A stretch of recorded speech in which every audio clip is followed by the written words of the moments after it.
Linea guida 2. Dare informazioni su linguaggio e simboli.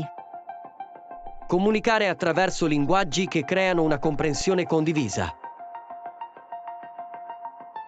Gli studenti hanno a loro disposizione diverse forme di presentazione, sia linguistica che non linguistica. Il lessico, che può precisare e chiarire i concetti per uno studente, può essere opaco e di difficile comprensione per un altro. Un segno uguale potrebbe aiutare alcuni studenti a capire che i due lati di un'equazione devono essere proporzionati, ma potrebbe causare confusione ad uno studente che non ne capisce il significato. Un grafico che illustra il rapporto tra due variabili può essere utile per uno studente e incomprensibile o disorientante per un altro. Un'immagine o illustrazione che ha un significato per alcuni studenti può avere significati molto diversi per studenti provenienti da contesti culturali o familiari diversi. Di conseguenza, le disuguaglianze sorgono quando l'informazione viene proposta a tutti gli studenti attraverso un'unica forma di presentazione. Un'importante strategia educativa è quella di assicurarsi che vengano fornite forme di presentazione alternative non solo per l'accessibilità, ma anche per la chiarezza e la comprensibilità di tutti gli studenti. Chiarire il vocabolario e i simboli. Costruite il significato di parole, simboli e numeri utilizzando diverse forme di rappresentazione. Gli elementi semantici attraverso i quali vengono presentate le informazioni, parole, simboli, numeri e icone sono accessibili in modo del tutto diverso a studenti con diversi background, lingue e conoscenze lessicali. Per garantire l'accessibilità a tutti, il vocabolario chiave, così come parole, etichette, icone e simboli, dovrebbero essere collegati o associati a rappresentazioni alternative del loro significato, ad esempio, un glossario o una definizione annessa. Espressioni idiomatiche, arcaiche, frasi culturalmente elitarie e gergali dovrebbero essere tradotte. Consigli. Insegnare la terminologia e i simboli, soprattutto in modi che favoriscano la connessione con l'esperienza e le conoscenze pregresse degli studenti. Fornire simboli grafici con descrizioni alternative del testo. Mettere in evidenza come termini, espressioni o equazioni complesse siano composte da parole o simboli più semplici. Inserire nel testo un sistema di supporto per il vocabolario e i simboli, ad esempio, collegamenti ipertestuali o note a piedi pagina, definizioni, spiegazioni, illustrazioni, schede. Inserire nel testo la notazione specifica del particolare settore, le proprietà e i teoremi meno noti, le espressioni idiomatiche, il linguaggio accademico, il linguaggio figurativo, il linguaggio matematico, il gergo, il linguaggio arcaico, le espressioni colloquiali e il dialetto. Chiarire la sintassi e la struttura sintattica. Rendete esplicita la struttura e le proprietà che caratterizzano un sistema come la grammatica, la notazione musicale, le tassonomie e le equazioni. Singoli elementi significativi, come parole o numeri, possono essere combinati per creare altri significati. Questi nuovi significati, tuttavia, dipendono dalla comprensione delle regole o delle strutture del modo in cui tali elementi sono combinati, come la sintassi in una frase o le proprietà delle equazioni. Quando la sintassi di una frase o la struttura di una rappresentazione grafica non è ovvia o conosciuta dagli studenti, la comprensione ne è pregiudicata. Per garantire che tutti gli studenti abbiano pari accesso alle informazioni, è necessario fornire alternative in modo tale da chiarire, o rendere più esplicite, le relazioni sintattiche o strutturali tra gli elementi significativi. Consigli. Chiarire la sintassi poco conosciuta, nel linguaggio o nelle formule matematiche, o la struttura sottostante, nei diagrammi, nei grafici, nelle illustrazioni, nelle esposizioni estese o nelle narrazioni, o attraverso mezzi adeguati. Evidenziare le relazioni strutturali o renderle più esplicite. Effettuare collegamenti con strutture precedentemente apprese. Rendere esplicite le relazioni tra gli elementi, ad esempio, evidenziando le parole chiave in un saggio, i collegamenti tra le idee in una mappa concettuale, eccetera. Chiarire che singoli elementi di significato, come parole o numeri, possono essere combinati per creare nuovi significati. Facilitare la decodifica dei testi, delle notazioni matematiche e dei simboli.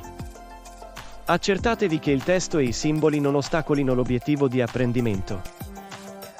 La capacità di decodificare agevolmente parole, numeri o simboli che sono stati presentati in un formato codificato, ad esempio, simboli visivi per il testo, simboli tattili per il braille, espressioni algebriche per le relazioni, e richiede una certa esperienza da parte di ogni studente, ma alcuni di essi raggiungeranno più velocemente di altri la loro automatizzazione. Gli allievi hanno bisogno di un'esposizione coerente e significativa ai simboli in modo da poterli comprendere e utilizzare in maniera efficace. La mancanza di rapidità o di automatizzazione aumenta notevolmente il carico cognitivo della decodifica, riducendo così la capacità di elaborazione e comprensione delle informazioni. Per garantire che tutti gli studenti abbiano pari accesso alla conoscenza, specialmente quando la capacità di decodificare è al centro del programma di istruzione, è importante fornire opzioni che riducano le barriere che la decodifica innalza per gli studenti che non hanno la conoscenza o che non hanno dimestichezza con i simboli. Consigli: permettere l'uso del text-to-speech. Utilizzare il voicing automatico con notazione matematica digitale, MatchML. Utilizzare testo digitale con una registrazione vocale umana di accompagnamento, ad esempio, Daisy Talking Books. Permettere flessibilità e facile accesso a più presentazioni di notazioni, se necessario, ad esempio, formule, problemi di parole, grafici. Offrire chiarimenti sulla notazione attraverso elenchi di termini chiave. Favorire la comprensione tra le diverse lingue. Utilizzate traduzioni, descrizioni, gesti e immagini per supportare l'apprendimento in lingue sconosciute o complesse. La lingua dei materiali curricolari è di solito monolingue, ma spesso gli studenti in classe non lo sono, quindi la promozione della comprensione interlinguistica è particolarmente importante. Per i neo-allievi di lingua prevalente, ad esempio, l'inglese nelle scuole americane, o per gli allievi che apprendono la lingua ufficiale, il linguaggio predominante a scuola, l'accessibilità delle informazioni è notevolmente ridotta quando non sono disponibili delle alternative linguistiche. Fornire tali possibilità, specialmente per le informazioni chiave o il vocabolario, è un aspetto importante per l'accessibilità. Rendere disponibili tutte le informazioni chiave nella lingua dominante, ad esempio, l'italiano, e nella loro lingua madre, ad esempio, lo spagnolo, per gli studenti con una conoscenza limitata dell'italiano e, nella lingua dei segni, per gli studenti sordi. Collegare le parole chiave del vocabolario alle definizioni e alle pronunce sia nelle lingue dominanti che in quelle del patrimonio culturale. Definire il vocabolario specifico del settore di attività, ad esempio leggenda della mappa negli studi sociali, utilizzando sia i termini specifici del settore di attività che espressioni comuni. Fornire strumenti di traduzione elettronica o link a glossari multilingue sul web. Integrare supporti visivi e non linguistici per la comprensione del vocabolario, immagini, video, eccetera. Esporre le informazioni attraverso più mezzi di comunicazione. Fate in modo che l'apprendimento prenda vita con simulazioni, grafica, attività e video. I materiali didattici sono spesso in formato di testo. Ma il testo è un formato inadeguato per esporre molti concetti e per spiegare alcuni dei processi. Inoltre, il testo è una forma di presentazione particolarmente difficile per gli studenti che hanno problemi con questo tipo di materiali o che hanno problemi linguistici. Offrire dei modi alternativi, in particolare illustrazioni, simulazioni, immagini o grafica interattiva, può rendere le informazioni del testo più comprensibili per ogni discente e accessibili ad alcuni che le troverebbero assolutamente incomprensibili attraverso il testo.